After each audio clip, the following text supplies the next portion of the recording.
Good morning, happy Friday. I have Neuro Coffee in hand,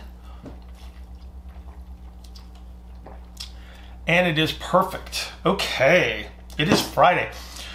Very exciting yesterday. So the Mexican restaurant was open. We got to go in, we got to sit down, we got our favorite waitress. I had chorizo queso, as I always do. It was fabulous, it was wonderful, it was good to feel semi-normal again. So hope you guys are doing well. So I got two questions that came through on the Q&A. I think that they're relatively short compared to what we might do for a really long question, so I'm hoping that that's the case.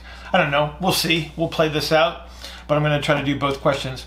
First one comes from Domen. So Domen and I were having a little conversation back and forth on askbillhartman@gmail.com, and he had conceptualized one of the half kneeling videos that I had posted and figured it out, and it was awesome. And then he came back with the second question. And so he says, what about people that are presenting with excessive straight leg raise, like 120 degrees, and have limitation in IR but sufficient ER? Could it be that that person has an inhaled pelvis with an anterior orientation, which would still allow such a straight leg raise?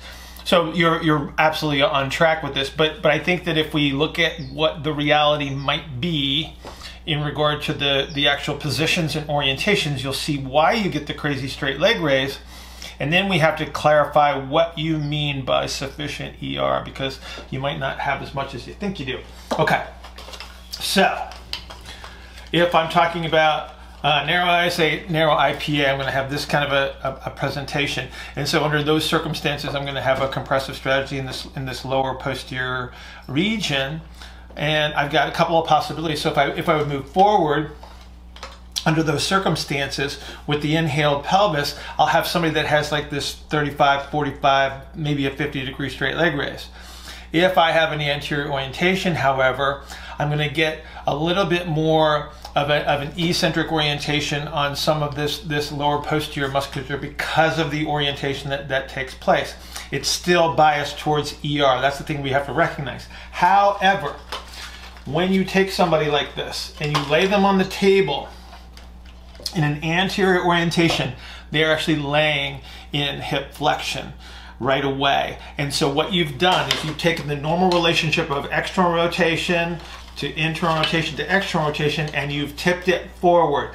So they're actually able to internally rotate. It's just way down here where you're going to see the internal rotation. So if you doubt me, you just confirm it on the table.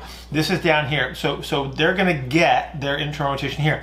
Their sticking point, because they're laying in hip flexion, their sticking point is just off the table, and then they're moving back into external rotation.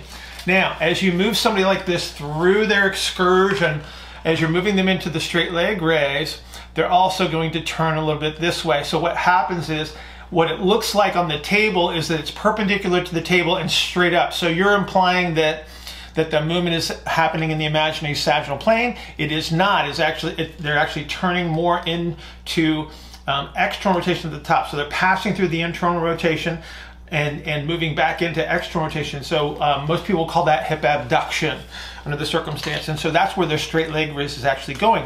Because when you restore some of the adaptability, so if I capture some of the exhalation strategy without the compensatory strategy like I intend to in many cases, what you'll see is the loss of the straight leg raise.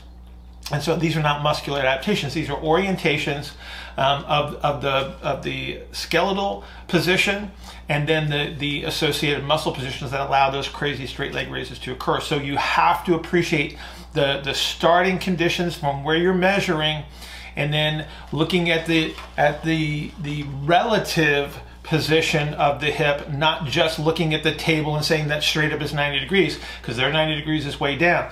Another tell, especially if you work with gymnasts, if you get a chance to work with gymnasts, so another tell with gymnasts is if you ever watch them stick their landings. So they fall from these incredible heights when they come off like a high bar or the uneven bars, and when they stick their landings, the squat that they land in is actually very, very shallow. However, they are landing with the hip really close to 90 degrees, which is where they can capture a concentric pelvic diaphragm, a high pressure strategy to create the upward force against the downward force of the landing. So again, that tells you a lot about how their pelvis is oriented and how their pelvis behaves.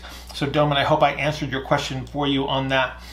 Second question comes from Josh. Josh says, are there specific cues used when coaching the side split squat when dealing with a compressed wide ISA individual? I'm guessing we shouldn't allow the knee to move laterally, but just wanted to make sure. Josh, you are dead on.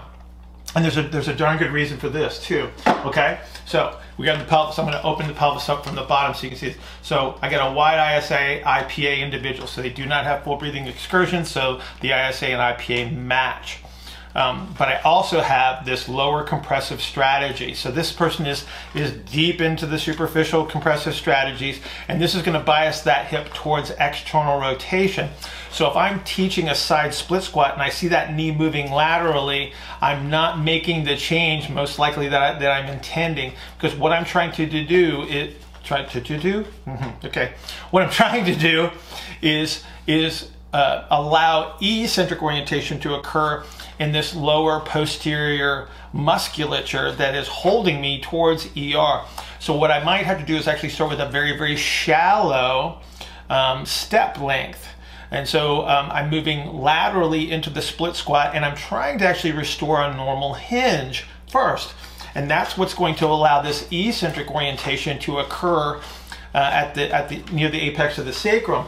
And so this is where we would use things like a Camperini deadlift. So what a Camperini deadlift is a side split squat. Don't tell anybody, right? It's just really, really shallow.